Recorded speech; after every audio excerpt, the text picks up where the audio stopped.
여러분 안녕하십니까? 뉴스투데이 제주입니다.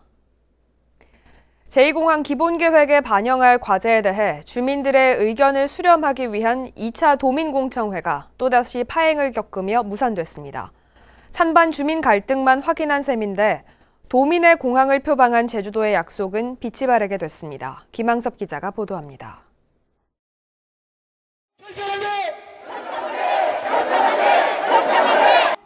제2공항 반대 주민들이 피켓을 들고 공청회장 단상 앞에 섰습니다. 공무원들이 인간띠를 만들어 단상 앞을 가로막자 반대 주민들과 격렬한 몸싸움이 벌어집니다. 여자 공무원들 앞세워서 뭐 하는 겁니까 이게?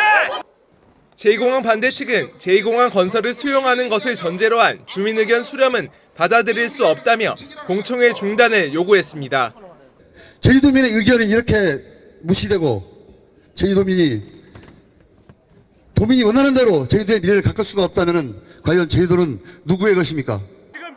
반대 주민들의 반발과 항의가 이어지면서 도민 의견 수렴은커녕 제2공항 기본계획 반영 과제에 대한 발표도 하지 못한 채 20분 만에 공청회는 끝이 났습니다. 이 상태로는 저희가 진행을 할 수 없는 상황입니다. 여러분들이 다 아시다시피 관상에 계신 분들 내려가 주시면 저희가 정리하겠습니다. 공청회가 파행으로 끝나자 제2공항을 둘러싼 논란이 찬반 주민 갈등으로 비화됐습니다. 반대 측이 어떤 계획된 어떤 그 방해에 의해서 이게 무산된 점에서 상당히 유감스럽게 생각하고요. 또 이게 주민의 알 권리, 또 어떤 의견을 개진할 수 있는 기회를 박탈당했다. 두 번째 제2공항 도민 공청회도 결국 파행으로 마무리되면서 찬반 주민들의 갈등은 더욱 깊어지게 됐습니다. 원희룡 지사가 도민의 공항으로 추진하겠다고 공언했지만 두 차례 공청회가 파행으로 끝나면서 도민 의견이 생략된 채 무늬만 도민의 공항이 될 공산이 높아졌습니다. MBC 뉴스 김항섭입니다. 제주 국립묘지가 오는 9월 착공해 2021년 완공됩니다. 문재인 대통령은 어제 국가유공자와 보훈 가족들을 청와대로 초청한 행사에서 제주 국립묘지를 2021년까지 완공하고 국가유공자가 생전의 안장 자격을 확인할 수 있도록 사전 안장 심사제를 오는 7월 도입하겠다고 말했습니다. 제주 국립묘지는 제주시 충원묘지 일대 27만 제곱미터에 봉안당과 봉안묘 각각 5,000기를 비롯해 현충관과 전시관 등을 갖추게 되는데 오는 9월 착공될 예정입니다. 펜션에서 전 남편을 살해하고 시신을 유기한 혐의를 받는 30대 여성이 구속됐습니다. 이 여성은 범행 전 살인 방법을 검색하고 시신을 훼손한 뒤 여러 군데에 나눠 버린 것으로 드러났습니다. 김찬현 기자입니다. 36살 고모 씨가 영장 실질 심사를 받으러 가기 위해 경찰서를 나섭니다. 트레이닝복 상의를 뒤집어 쓴 채 나타난 고 씨에게 기자들의 질문이 쏟아지지만 묵묵부답입니다. 그 시신은 바다에 유기하셨다고 하셨는데 어떤 방식으로 유기하신 건가요? 법원은 증거인멸과 도주 우려가 있다며 고 씨에 대한 구속영장을 발부했습니다. 고 씨가 사전에 범행을 계획하고 수사에 혼선을 준 정황도 드러났습니다. 전 남편을 만나기 전 미리 흉기를 구입했고 휴대전화와 컴퓨터로 니코틴 치사량과 살인도구 등 살해 방법도 검색한 것으로 확인됐습니다. 경찰은 고 씨가 펜션에 도착한 지난달 25일 밤 아들을 재운 뒤 범행을 저질렀고 훼손한 시신을 여행용 가방 등에 담아 완도로 가는 배에서 그리고 친정이 있는 경기도 김포 등 총 3군데에서 나눠서 버렸다고 밝혔습니다. 여객선 CCTV에는 고 씨가 바다에 뭔가를 버리는 모습도 포착됐습니다. 두 군데는 언급을 했고요. 한 군데는 저희가 수사를 통해서 이제 밝혀낸 있고. 고 씨는 또 살해 이틀 뒤엔 사건 현장에서 17km 떨어진 곳으로 이동해 전 남편의 휴대전화로 자신에게 문자를 보내기도 했습니다. 경찰은 고 씨가 약물을 사용해 혼자서 범행을 저지른 것으로 보고 혈흔에 대한 약 독극물 분석을 벌이고 있습니다. 또 유족들의 요청에 따라 오늘 범죄자 신상공개위원회를 열고 고 씨의 이름과 얼굴을 공개할지 여부를 결정할 예정입니다. MBC 뉴스 김찬년입니다.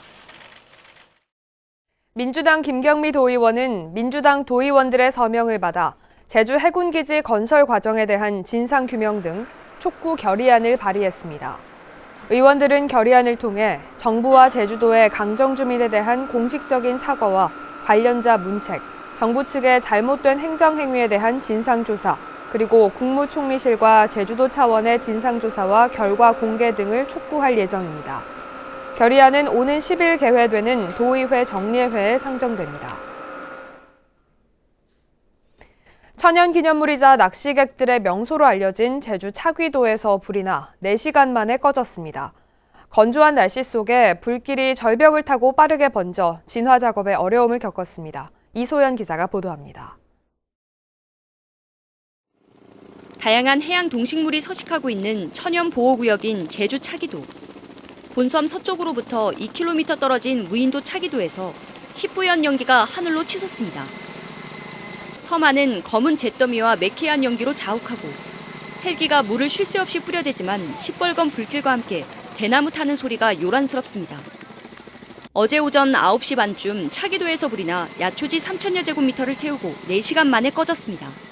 여기도 한 500m 떨어져 있는데요. 날라온 재가 여기까지 왔고요. 여기 낙서까지.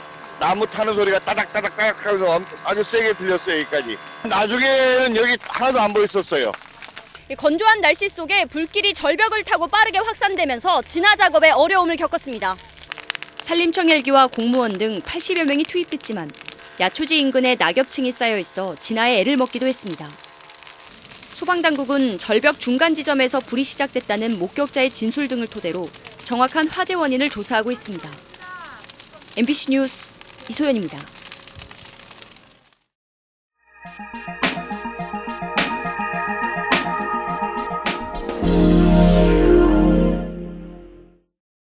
올해부터 서울 주요 도심을 비롯한 전국 지자체에서 배출가스 5등급 이상 경유차 진입이 제한되고 있습니다. 지방자치단체별로 준비 중인데 문제는 수요에 비해 늦어지는 경유차 폐차입니다. 허지희 기자가 보도합니다. 오는 7월부터 서울 사대문 지역 안에서 배출가스 5등급 이상 경유차와 오토바이 진입을 상시 제한 예정인 서울시. 진출입 경계 지역엔 CCTV를 설치해 감시하는데 계도 기간을 거쳐 12월부턴 과태료 20만 원을 부과합니다. 충청북도도 배출가스 5등급 차량 진입 제한 관련 조례안을 입법 예고하고 7월 중 공포를 예고했습니다. 첫 단속 지역은 청주시가 될 예정으로 주요 도로 20곳에 단속 카메라를 달 예정입니다. 청주시 시 경계로 할 수도 있고 아니면은 이제 뭐 청주시 시내권으로도 할 수 있고 그 부분은 이제 좀 적절히 섞어서도 할 수 있고요. 이제 단속할 수 있는 시스템도 어쨌든 뭐 구축이 되고 해야지. 올해 말이나 내년 초 시작을 목표로 위반 차량엔 과태료 10만 원이 부과되며 점차 충북 전역으로 확대한다는 방침입니다. 그러나 문제는 늦어지는 경유차 폐차.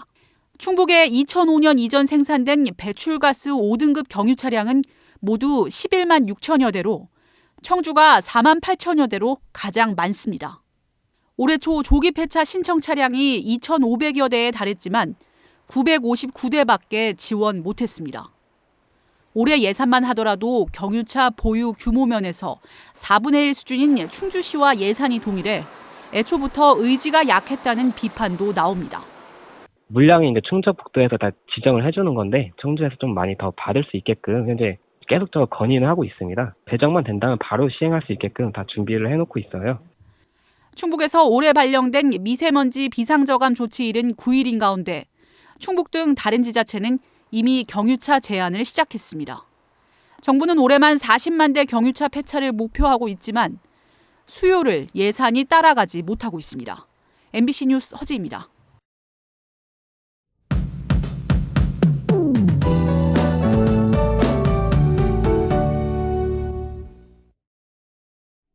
때이른 더위는 오늘도 계속됩니다. 오늘 제주시의 한낮 기온은 27도까지 오르겠습니다.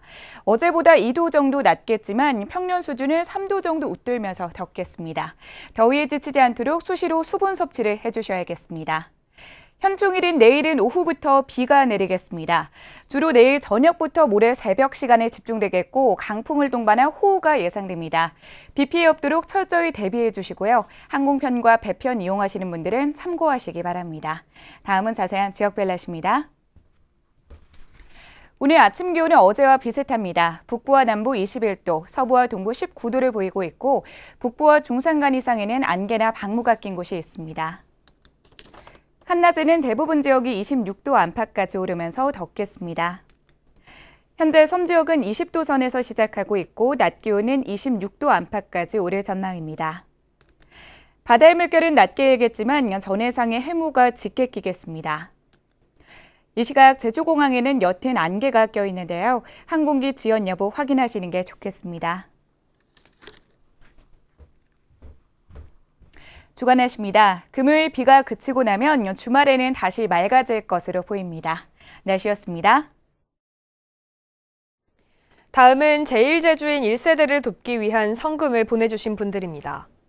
제주시 희망원 임직원 1동 95,000원, 제주도 한의봉사단 50만 원, 제주도 한의사회 50만 원, 아라 종합사회복지관 조성태 관장 5만 원, 진영우 씨 5만 원, 사랑의 열매 지역사회 나눔봉사단 30만 원, 사랑의 열매 착한 가게 나눔봉사단 30만 원, 상암 교육활동센터 직원 1동 20만 원, 청봉환경 직원 1동 200만 원, 최여종 씨 5만 원, 한강식당 황병학 대표 10만 원, 한국은행 제주본부 100만 원, 효정봉사단에서 20만 원을 맡겨주셨습니다. 고맙습니다.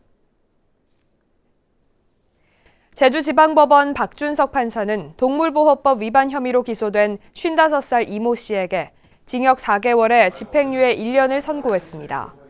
이 씨는 지난해 6월 서귀포에 있는 자신의 집에서 키우던 애완견이 말을 제대로 듣지 않는다며 둔기를 이용해 수차례 폭행한 혐의로 재판에 넘겨졌습니다. 전통시장과 골목상권 이용객에게 택배비가 지원됩니다. 제주도는 관광객이나 도민이 도내 전통시장과 골목상권에서 상품을 구입한 뒤 다른 지방으로 보낼 경우 택배비의 50%, 최고 2,500원을 지원하기로 했습니다. 상업적인 목적은 제외되며 개인당 연간 30건, 7만 5천 원까지 지원되는데 택배를 이용한 뒤 제주도 경제통상진흥원에 신청을 해야 합니다. 청년 창업과 취업을 돕는 스타트업 베이가 서귀포시에 들어섰습니다. 서귀포시 서귀동에 문을 연 스타트업 베이는 입주기업 사무실과 세미나실, 협업 공간 등을 갖추고 있으며 입주기업과 청년 창업자를 대상으로 교육과 컨설팅, 맞춤형 프로그램을 지원하게 됩니다. 스타트업 베이에는 현재 우수한 아이디어와 기술을 보유한 10개 기업이 입주해 있습니다. 내년부터 주 52시간 근로제가 50인 이상 사업장까지 확대 시행되는 가운데 제주도가 대응책 마련에 나섰습니다. 원희룡 지사는 주간 정책 조정회의에서 근로시간 단축으로 감귤 거점 산지 유통센터와 선과장 등 농업 분야에 영향이 미칠 것으로 보고 국회에 입법 보완 대책을 요구할 필요가 있다고 말했습니다. 또 민간 경제 분야에서는 인건비 부담을 느낄 것이라며 구체적인 지원 대책을 당부했습니다. 최근 수두 환자가 크게 늘어난 것으로 나타났습니다. 질병관리본부에 따르면 지난달 제주에서 발생한 수두 환자는 108명으로 지난 3월 49명에 비해 2배 이상 늘었습니다. 보건당국은 무더위와 함께 일교차 큰 날씨가 이어지면서 수두 환자가 늘어난 것으로 보고 손 씻기를 철저히 하는 등 위생 관리를 철저히 해달라고 당부했습니다.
뉴스투데이 제주였습니다. 여러분 고맙습니다.